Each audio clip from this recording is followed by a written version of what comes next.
going on here? Why can I not be able to see what's going on? Okay, yeah, okay, let's see whether we'll make it this time. Okay, YouTube's just gone on and Twitch is still not on yet. There we go, it's on. So, I don't know, shall I expand it beyond the 30 seconds? Nah, just leave it. Because the idea is I'm hoping to get to a point where I'm actually seeing less and less of that particular screen, right? As it counts down, I just kind of want to be able to just start and know that every single platform actually is live. So, hello and welcome. Apparently there's 3 people watching. Hello, 3 people. Live. So I tend to do these live. This is update. The idea here is I basically sort of do like a quick summary of interesting new stuff within crypto or Cardano specifically in this particular case. So here we're going to have a look at John O'Connor, who's head of African operations, and he's going to be talking about decentralized identity and how they relate to sort of like different use cases and sort of some stats regarding sort of mobile money and stuff. So I shall not harp on too long. Let's just get right into it. And then so we'll watch it once and then again with commentary. A big thing happening across the continent, which is the desire to create a single identity for each person. You've seen robust initiatives in Kenya and South Africa about basically giving every single person the equivalent of a social security number, which then references a digital ID, which can then be used for them to be able to do, applications for loan provision, voter registration, and a whole bunch of other services, which in many countries have been done on a very localized, very regional level. So, within the Ethiopia example, if you were to be within one region of the country, you might have a different identity document from if you were in the other. You might have different standards. One might be paper on cardboard, the other might be printed in plastic. So we're seeing these initiatives now where every single person, every single Ethiopian will be issued with a unique number, which will be associated with a digital ID.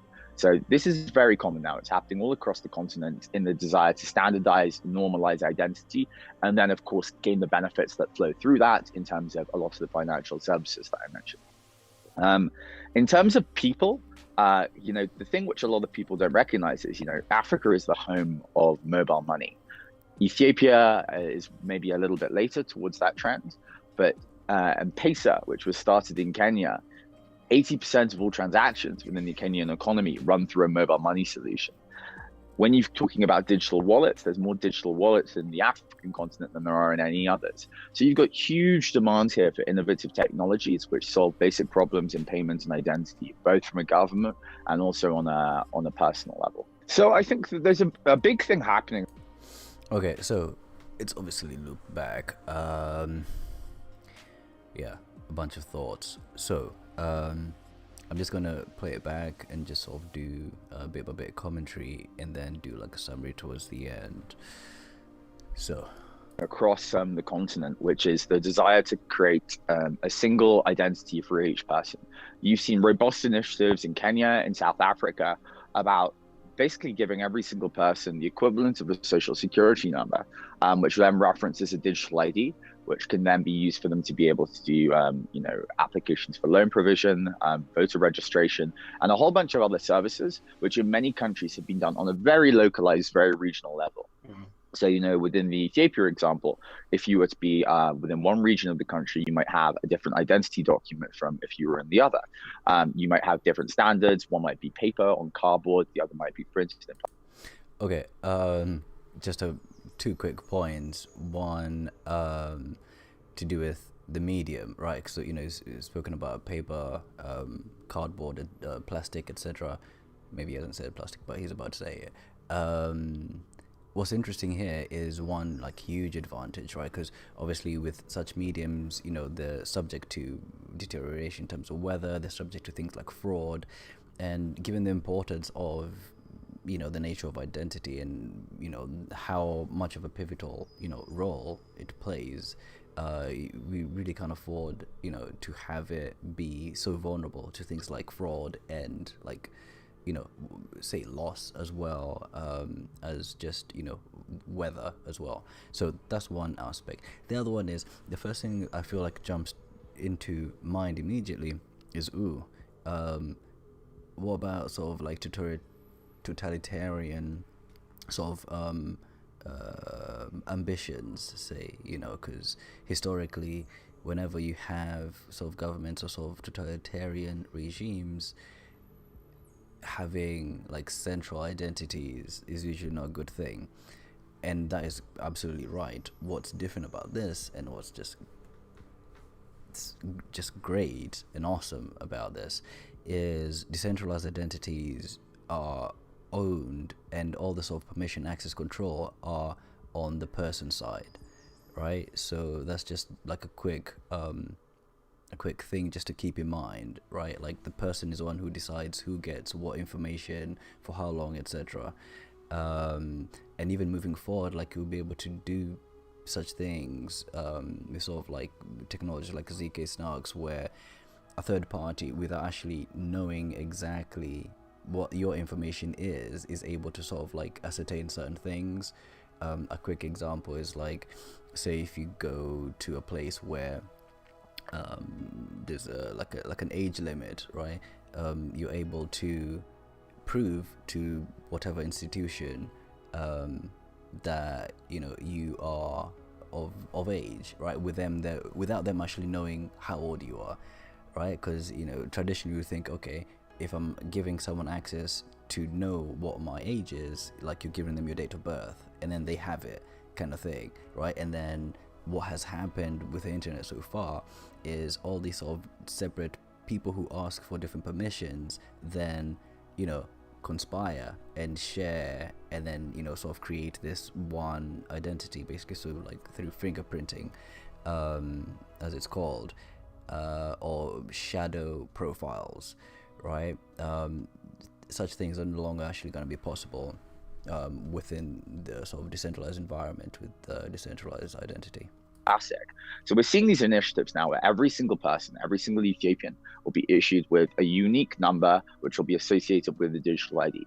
So this is very common now. It's happening all across the continent in the desire to standardize, normalize identity, and then, of course, gain the benefits that flow through that in terms of a lot of the financial services that I mentioned. In terms of people, the thing which a lot of people don't recognize is, Africa is the home of mobile money.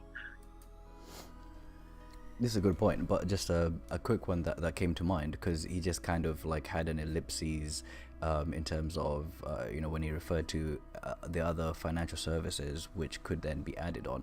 A key thing in understanding here is, with the addition of like a rich diversity of financial services tied to an identity, is that it opens up a whole bunch of potential, right? Because if you think of an identity being linked to an individual, then you have the motivation to actually be, I was going to say, an upstanding citizen. It's sounding more and more like the social credit China system. But basically, there's a healthy, like, from the person, wanting to just do good and be good without having like this centralized entity, like, trying to force behavior, right? So it's like self-initiated, wanting to have good merit, right? Wanting to be of good credit, and that actually being able to feed back to one's ability to, say, make money, in terms of, say, being a liquidity provider, right? So if you have a little bit of money, being able to sort of put it into an environment where people can then borrow it, and then you can then earn interest, as well, interest as that's being repaid, and then at some point, if you want to get a loan,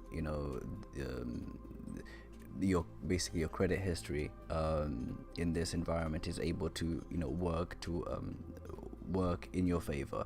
So one of the awesome byproducts, what I'm trying to get at here is, one of the awesome byproducts is basically just it'll start to create an environment of trust because people have something at stake.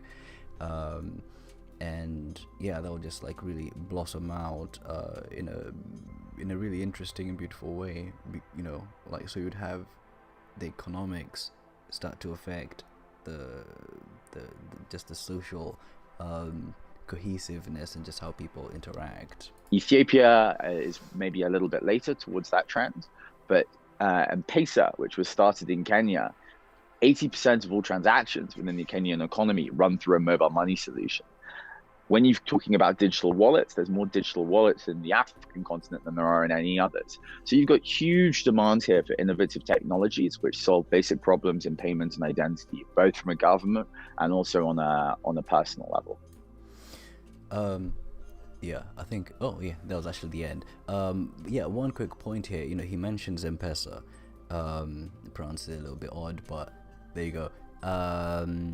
Yeah, so just FYI, I'm Kenyan, and you know, so I've kind of had an interesting sort of, albeit quite minimal, perspective into the sort of the evolution of M-Pesa, and it's been interesting to sort of see it go from, you know, cousins and friends who of mine who I've known who are somewhat sort of technologically literate being the ones who sort of adopt it first, and then, you know, seeing like people, you know, like old women who are selling stuff, you know, at the market kind of thing, you know, using it, like seeing that transition, like it's really quite interesting. And so basically the point here is that the literacy, right, of using such services is already there, right, and devices are getting cheaper and cheaper, and network availability and affordability, which we're gonna do a future video about this, is getting lower and lower. So you have this sort of convergence of all these really beneficial things in all these sort of like different dimensions. Yeah, so actually, so in closing, today, as I'm recording this, Uganda had its